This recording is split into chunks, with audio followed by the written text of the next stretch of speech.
Seperti permata ku di matamu, kau jadikanku milik kesayanganmu. Seperti Bapa mengasihi anaknya, demikianlah Allahku mengasihiku.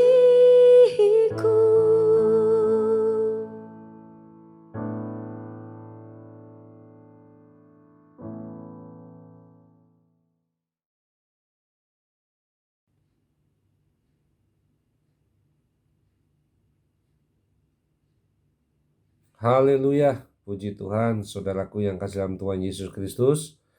Malam ini kita jumpa kembali dalam renungan kebenaran firman Tuhan. Saya yakin dan percaya malam ini menjadi malam yang indah, di mana Tuhan telah izinkan kita kembali untuk merenungkan kebenaran firman Tuhan.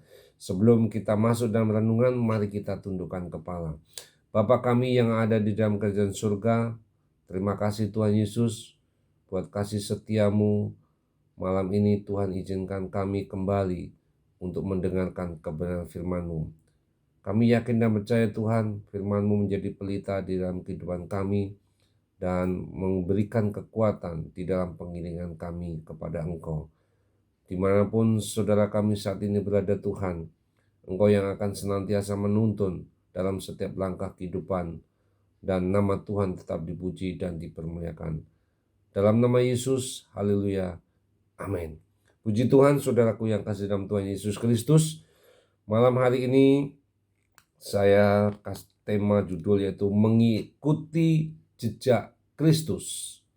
Ya, saya ulangi, mengikuti jejak Kristus. Nah, seringkali kita tidak menyadari dalam kehidupan kita kalau kita ini adalah orang-orang pilihan, orang-orang yang telah ditebus oleh Tuhan, orang yang percaya kepada Tuhan, tetapi seringkali kita menghindar, seringkali kita tidak mampu di dalam mengikuti jejak Kristus. Nah, karena itu mari kita renungkan kebenaran firman Tuhan pada malam hari ini yang saya ambil di dalam 1 Filipi ya, yaitu Filipi pasal 1 ayat yang ke-27 sampai yang ke-30. Kalau kita melihat di sana yaitu tentang perjuangan. Bagaimana kita berjuang untuk tetap percaya kepada Kristus.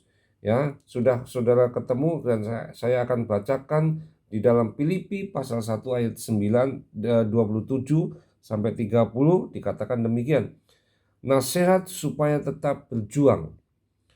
Hanya hendaklah hidupmu berpadaan dengan Injil Kristus, supaya apabila aku datang, aku melihat, dan apabila aku tidak datang, aku mendengar bahwa kamu teguh berdiri dalam satu roh dan sehati sejiwa berjuang untuk iman yang timbul dari berita Injil, dengan tiada digentarkan sedikit pun oleh lawanmu.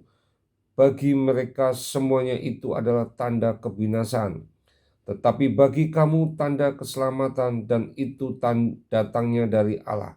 Sebab kepada kamu dikaruniakan bukan saja untuk percaya kepada Kristus, melainkan juga untuk menderita untuk Dia, dalam pergumulan yang sama seperti yang dahulu kamu lihat padaku, dan yang datang sekarang aku tentang dan yang sekarang kamu dengar tentang aku. Saudaraku yang kasih dalam Tuhan, saya ulangi ayat 29. Sebab kepada kamu dikaruniakan bukan saja untuk percaya kepada Kristus, melainkan juga untuk menderita untuk Dia. Saudaraku yang kasih dalam Tuhan, kalau kita mendengar kata menderita, banyak sekali orang tidak mau. Karena menderita itu adalah sangat sakit sekali. Tetapi di sini kita melihat bagaimana di dalam Filipi mengatakan bukan hanya percaya, tetapi kita dikatakan apa? Menderita untuk Dia, yaitu sama Kristus. Mengikuti jejak Kristus berarti, saudaraku yang kasih, apa? Harus mau menderita bagi Dia. Kalau kita melihat di dalam Matius 16 ayat 24, di sana dikatakan, saudara, yaitu apa? Setiap orang yang mau mengikut aku, saudara, ia harus menyangkal dirinya, memikul salib, dan apa, saudara? Mengikuti aku. Artinya apa? Menyangkal diri berarti apa?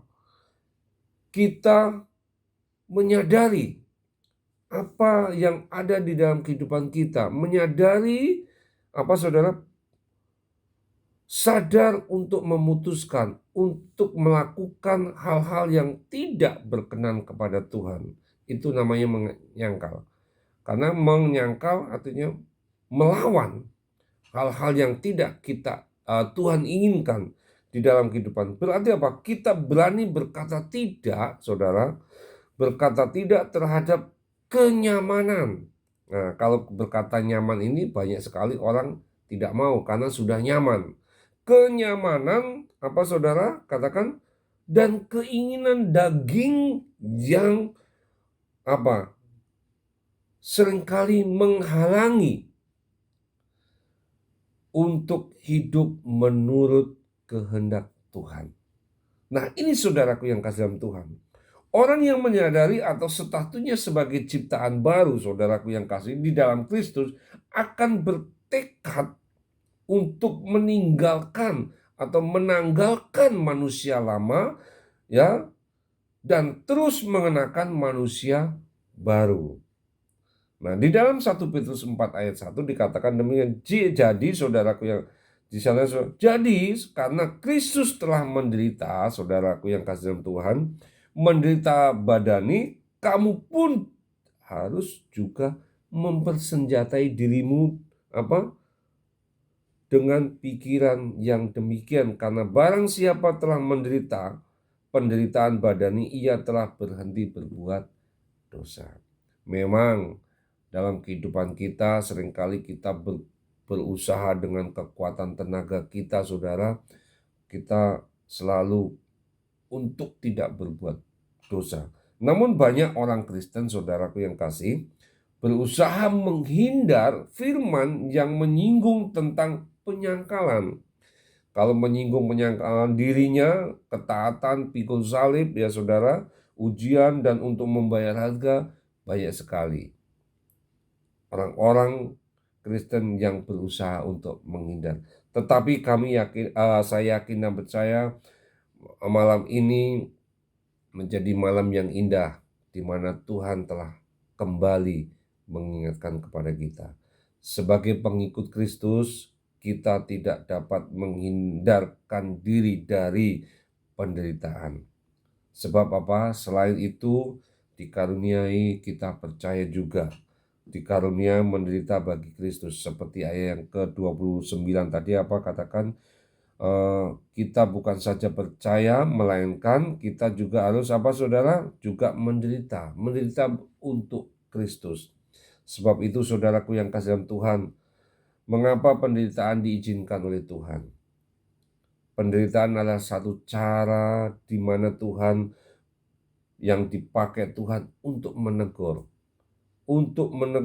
dan menyadarkan agar kita ini agar berhenti berbuat dosa.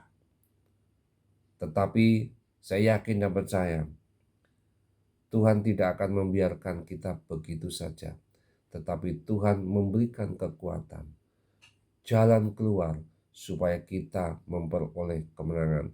Kenapa? Kita mengikuti jejak Kristus, ya, mengikuti jejak Kristus supaya kita menjadi sempurna, di mana Tuhan sudah memberikan teladan yang baik bagi kita. Kita pun harus mengikuti. Bukan hanya percaya saja, tetapi kita untuk menderita bagi Dia. Sebab itu, saudaraku, malam ini menjadi malam perenungan bagi kita, menggugah kembali, mengingatkan kembali, agar kita tetap setia dalam pengiringan kepada Tuhan. Haleluya. Mari kita tundukkan kepala. Terpujilah namamu Tuhan, Allah Bapa kami yang di surga. Malam ini Tuhan, kami bersyukur dan berterima kasih karena firman-Mu mengingatkan kembali agar kami tetap kuat di dalam pengiringan kepada Engkau. Berkati firman Tuhan ini Tuhan, meteraikan di dalam setiap hati kami, setiap pendengar yang ada, dimanapun saat ini berada yang membuka dengan YouTube ini Tuhan. Kami percaya Tuhan, Tuhan memberkati kami. Melalui ini banyak jiwa-jiwa diberkati, banyak jiwa-jiwa boleh dimenangkan untuk kemuliaan nama Tuhan. Terpujilah namamu Tuhan, dalam nama Yesus. Haleluya. Amin.